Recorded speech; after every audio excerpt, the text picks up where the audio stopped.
I'm just sharing my screen. Yes. Once again, I would appreciate if you all can let me know if my screen is visible to all of you. Yep, you're good to go. Cool. Sounds good. Thank you. All right. Let's go up here. Welcoming you all to this Microsoft Purview Days 2023. And yes, as brief before, this is going to be like a one-day virtual event where it's going to be a complete deep dive on Microsoft Purview and other technologies, which speaks about the security and the services that we have at Microsoft 365.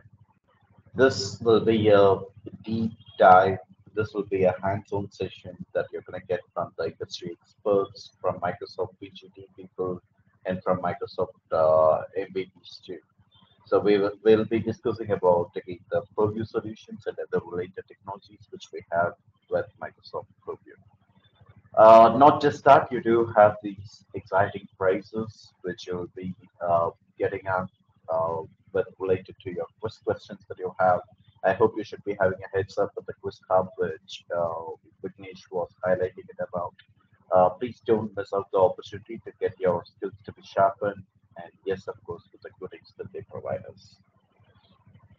Well, here we go. This is not just about a community event to do knowledge sharing, but then we do have a community contribution that we would like to help people who are actually facing the needs to get happier and smiles on their face.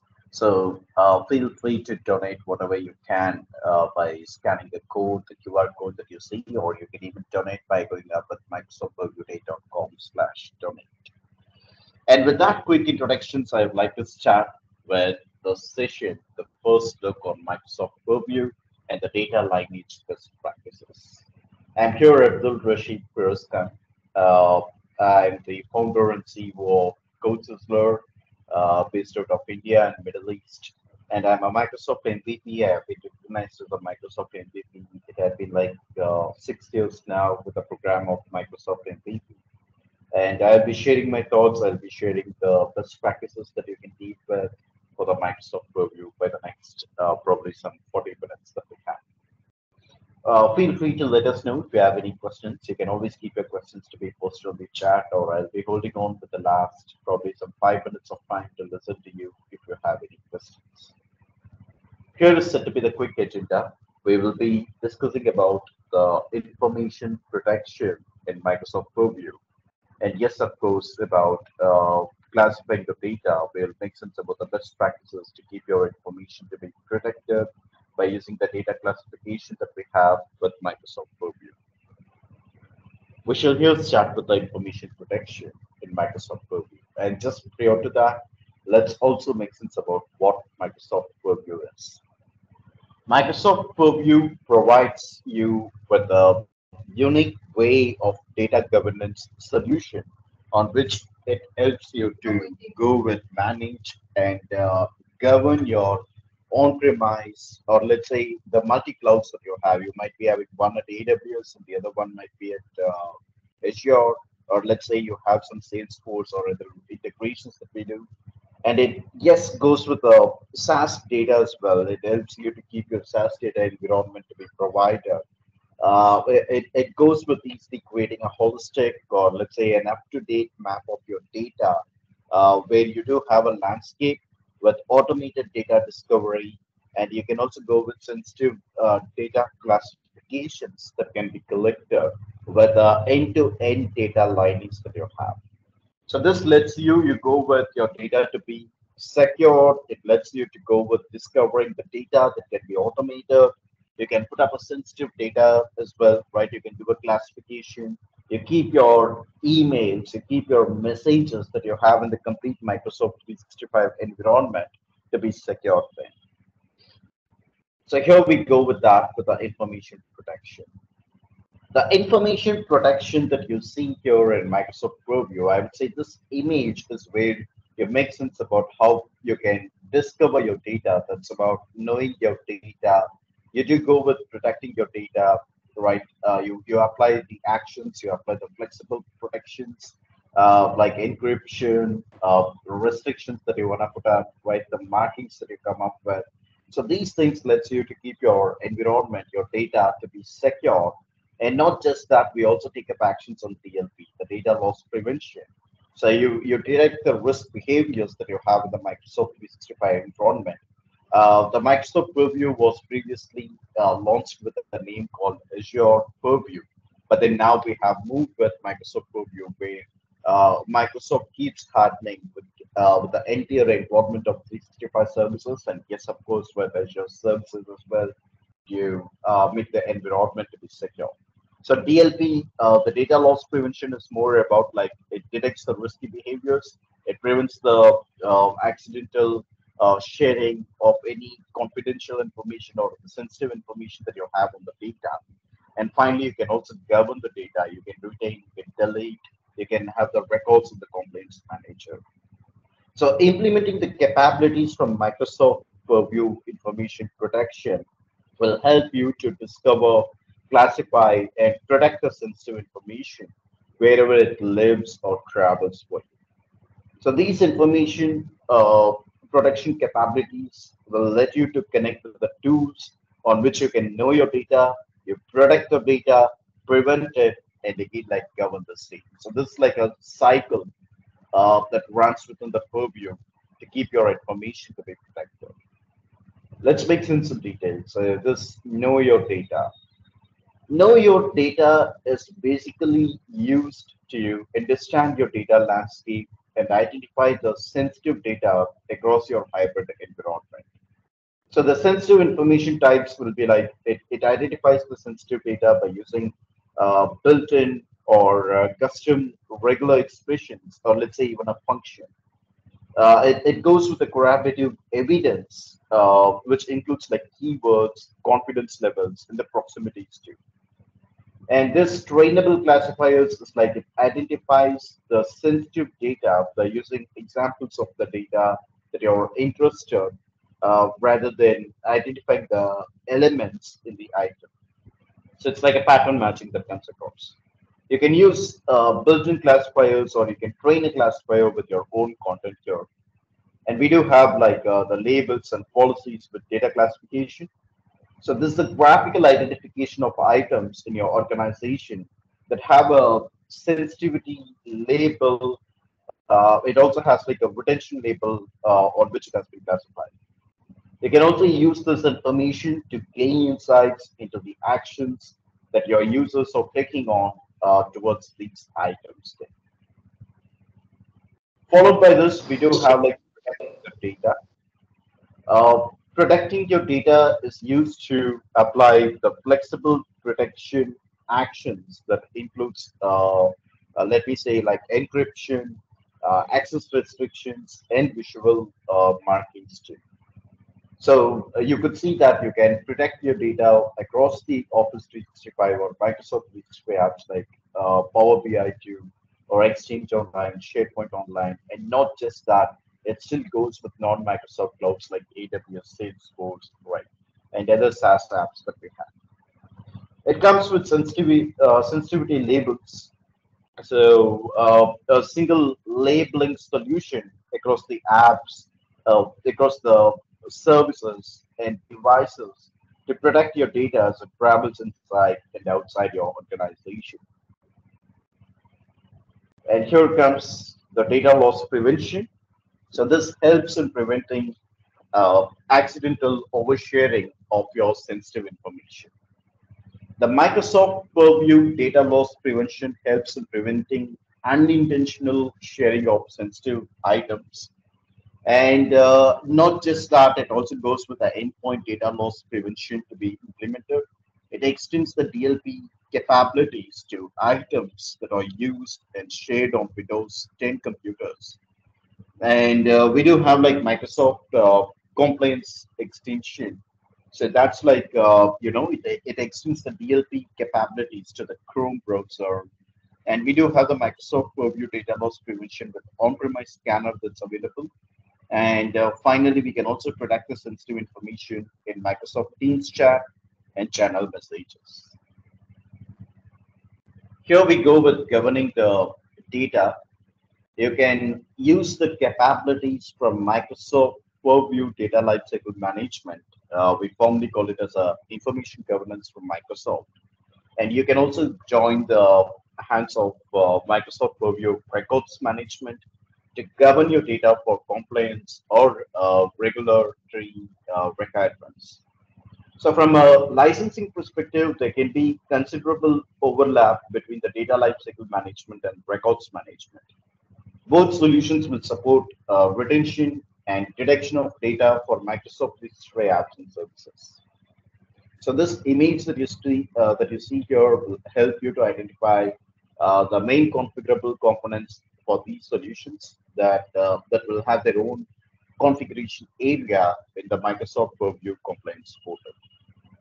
It keeps tracks of the inactive mailboxes, keeps a tracks of the records management with Microsoft Purview, where you can manage the high value items for business, legal, or regulatory record keeping requirements. So then we go with the data lineage best practices that you need to know. We have the data classification, which is said to be a key concept here. So the data classification in the Microsoft Purview governance portal is just a way of categorizing data assets by assigning unique logical tags or classes to the data sets. So the data assets will be available. The classification is based on the business context of the data. I would say, for example, you might classify the assets by the passport number, driving license number, credit card number, right, the person's name, and so on. It keeps going on. When you classify data assets, you make them easier to understand, search, and govern. So classifying data assets also helps you to understand the risks that's connected with them, and this in turn can help you to implement the measures to protect sensitive or important data from ungoverned profiles and unauthorized access across the data estate. You could see we have like an activity explorer. We do have the sensitive information types that could be labeled, and finally the trainable classifiers that gets into the picture as well. We then have the reviewing sensitive information and label usage. So to get the work done, the people in your organization can collaborate with others both inside and outside the organization. And in that time, it means that the content will no longer stay behind a firewall, so it can roam everywhere across the device, across the apps and the services. And when it roams, you want it to do so in a secure, protected way that meets your organization business and the compliance policies. So sensitivity labels from Microsoft Purview Information Protection lets you to classify and protect your organization's data while making sure that user productivity and the ability can be collaborated, which is not hindered. You can also use sensitivity labels to provide protection settings that includes encryption and content markings. You can also protect the content in Office apps across different platforms and devices. We then go with protecting the content in third-party apps and services by using Microsoft Defender for cloud apps. So with Defender for cloud apps, you can detect, classify, label, and protect the content in third-party apps and services such as Salesforce, Box, or let's say even Dropbox, even if the third-party app or service does not read or support the sensitivity labels for you. Here is about the sensitivity.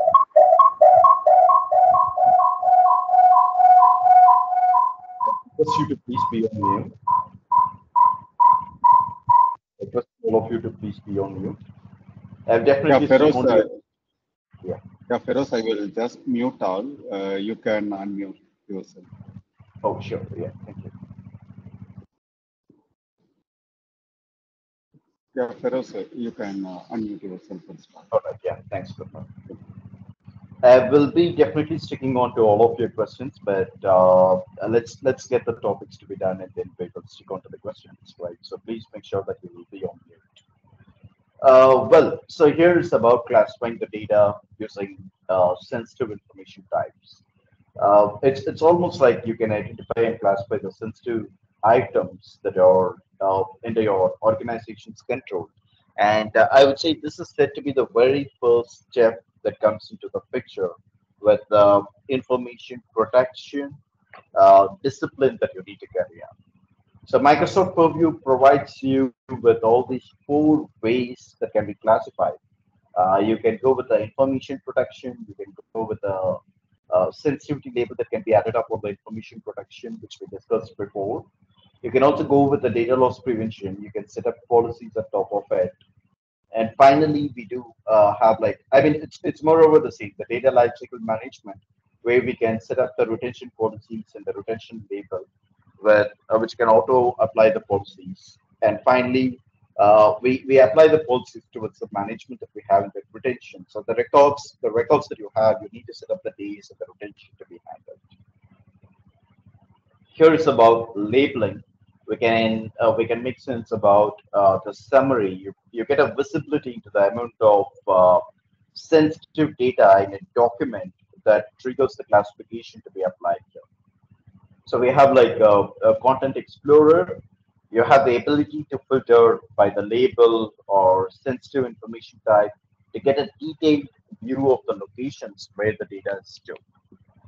And it also goes with the integrated activity explorer, which displays like the documents. It provides the context for the circumstance in which sensitive information is going to be detected there. So let's go. We will dig deeper. We will see how this information protection will be working with sensitivity on Microsoft Purview. So let me try moving on with you know the compliance portal that we have. So I go here, consider, we will make sense about how we can manage the sensitive information types. So we will be making sense about the custom sensitive information type that's required to identify the employee IDs and email and the documents all. So we shall make sense about how to create some custom sensitive information types. Let's go here with compliance.microsoft.com, and I will try signing in. Give me a moment. I will take up my credentials.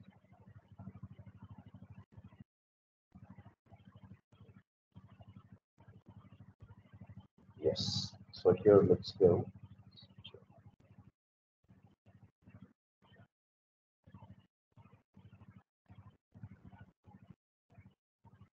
All right. The password for the same. So here we go. So this is said to be your security and compliance portal that we have. You will get landed up with the Microsoft Purview.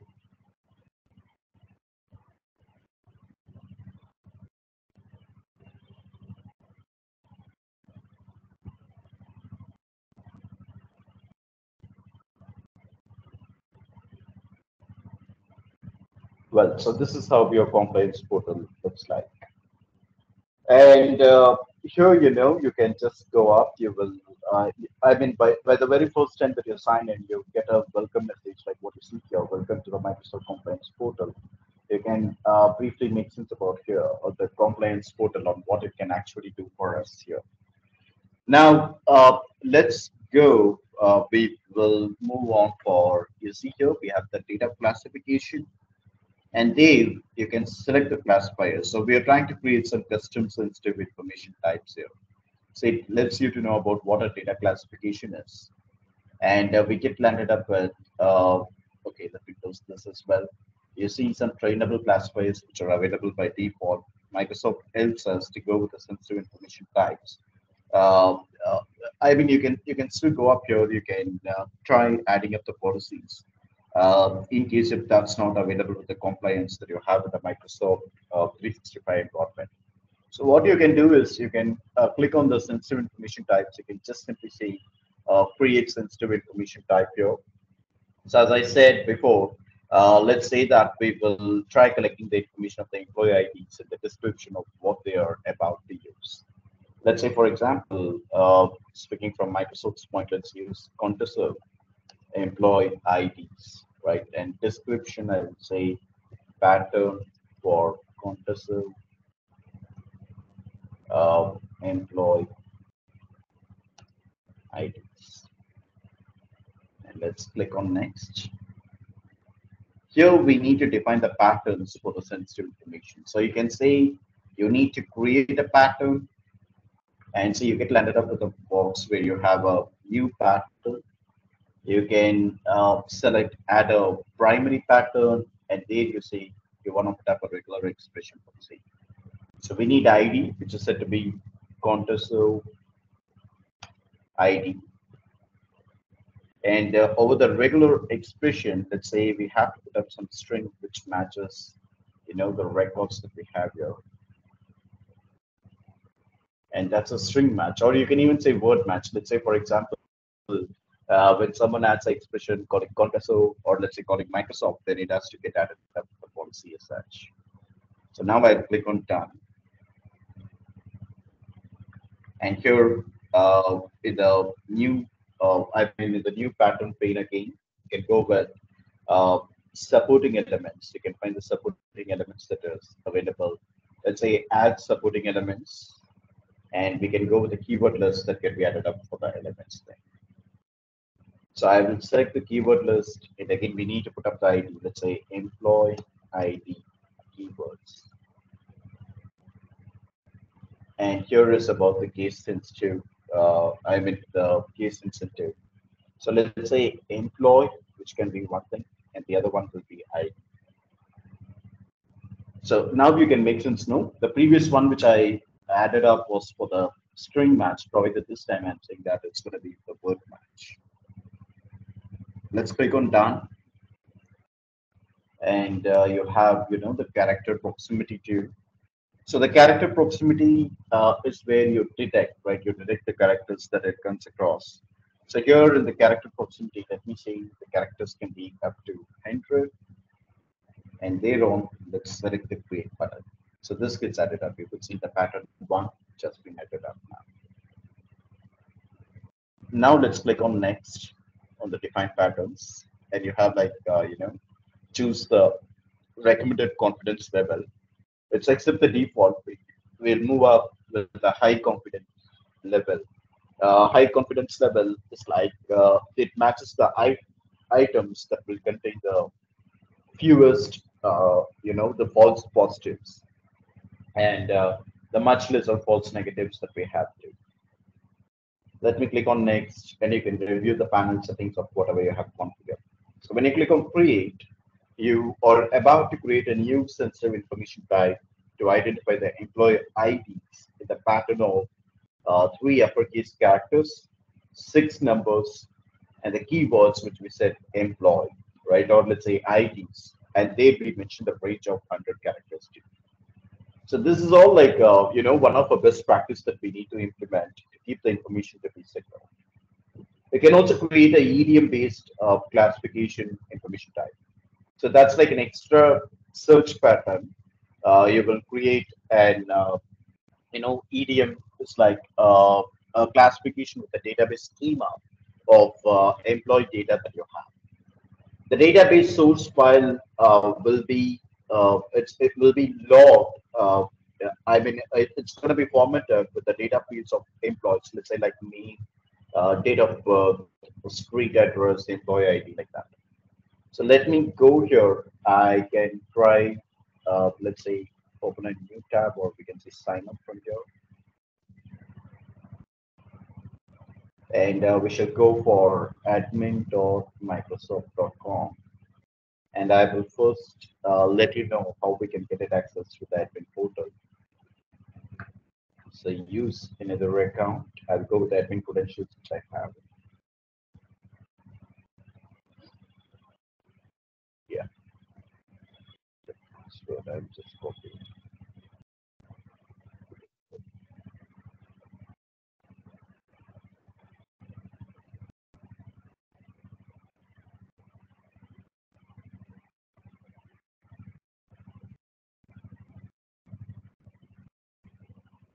Okay, we have a question from Iago. Hi, all these classifiers created as an information type integrated. Exactly, that's right. It's just like how we have the predefined data classifications that we have now. Just saying like that, it's created as an information type. It will be available by default with the data governance that we have with Microsoft Purview. It's same what we have with the previous Azure Purview, and now we have integrated with more classifications. Well, so we get landed up here, and we can go with teams and groups to create the EDM-based classification information. And there you can see active teams and groups. We can here go with Microsoft 365, try adding a group, and here we can say, let's say it will be a new group that you're going to create. So let's say a security one, and there we will give up a name. So for your understanding, I would say ETL data uploaders, and we can set up a description. So people who will upload data for ETL, and we can take go with the next. And thereon, we can save edit settings, right? You have the role assignments. So let's leave the default that we have here. You can set up the role assignments integrating from Azure AD here. And let's accept like you can review whatever you have created. You can create the group then. So now we can close it. Go to the security, click on refresh. You can see the group that we created. Can you find this EDM data folders? And here, when you open this, you can select the members. You can try adding up the members of who can work on it. So go for members. See, we have the owners and the members here. We can say view all and manage the members, and there we can add members. So say add members. Remember the previous account which I had. I would say Julie. Yes, I'm getting it.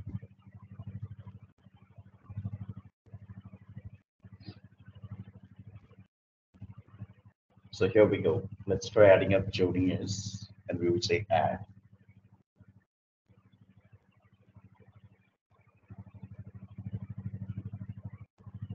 And once when this is added up, we can just click at the administrator and say sign out from here.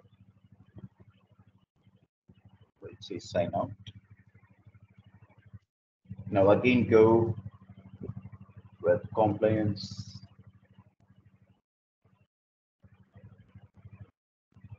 dot microsoft.com, and there we can find the data classifications that would be available here. So you can put up the schema all over here. So let me go with compliance. I'll try logging in with Juni account, and let me put up the password.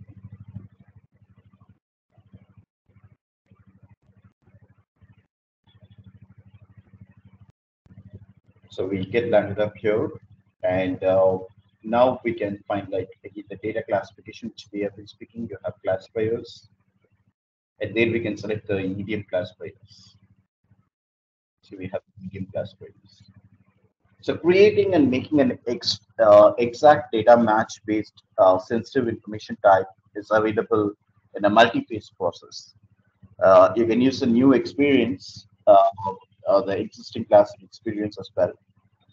We can try creating a EDM based SIT with a classic experience too.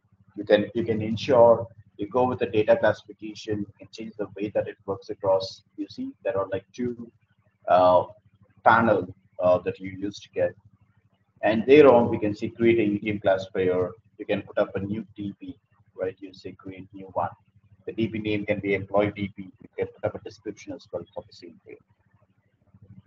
So this is all like the best practices. I mean, whatever we have been speaking, like governing the data, setting up the keyword dictionary at top of it, working with custom sensitive information types. So we need to make sense that we take up actions based on all of these things. So that's something where we have this information protection in Microsoft Purview with the compliance.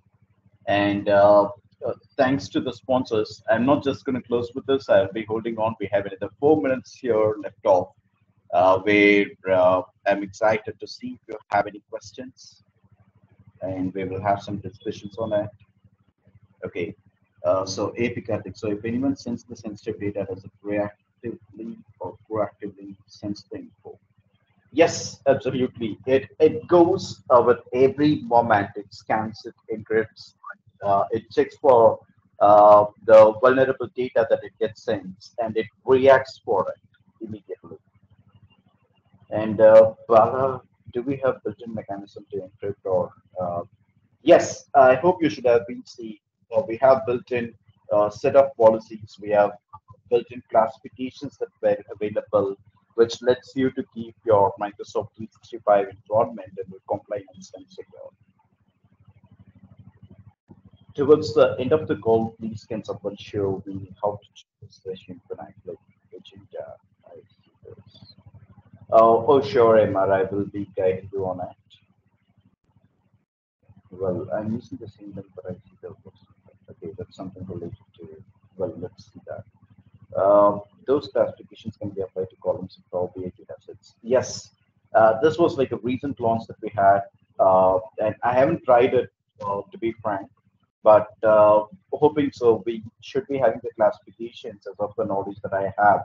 They have the integrations with Power BI too, so the classifications will be available. I was mentioning the same over the deck. If you could see this, right? The data classification, which helps you to protect your data over the Power BI as well. So it can help you to keep the environment to be secure too.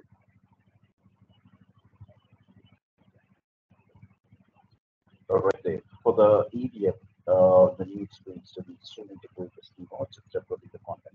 You just need to upload the content. You no need to come up creating the new schema or that's not needed. Abhishek.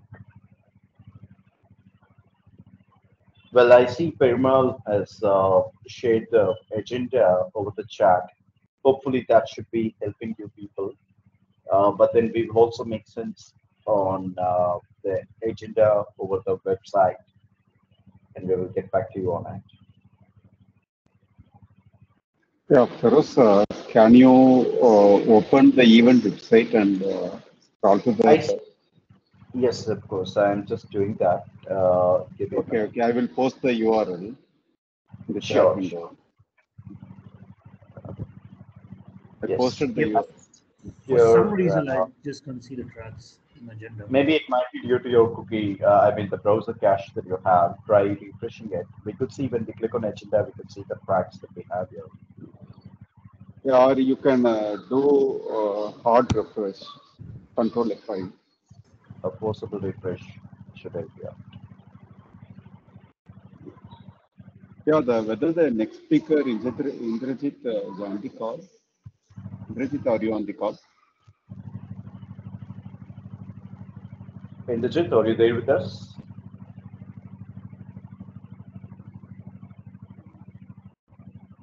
Okay, we will have a check on that. So the next session is going to be on understanding how this purview works with the discovery through API, PowerShell, and the UI as well. And we'll be having Indrajit who will be presenting it. Uh, we request you to please be holding on, or if you're looking for the other track to be joined, you can feel free to swap as well. Yeah, Uh, yeah. Just give us a few minutes. We are contacting him. We are trying to get on the call. all right then. So thank you everyone. Thanks for the sponsors too. I'll be here around. You can keep me posted over the chat if you have any questions.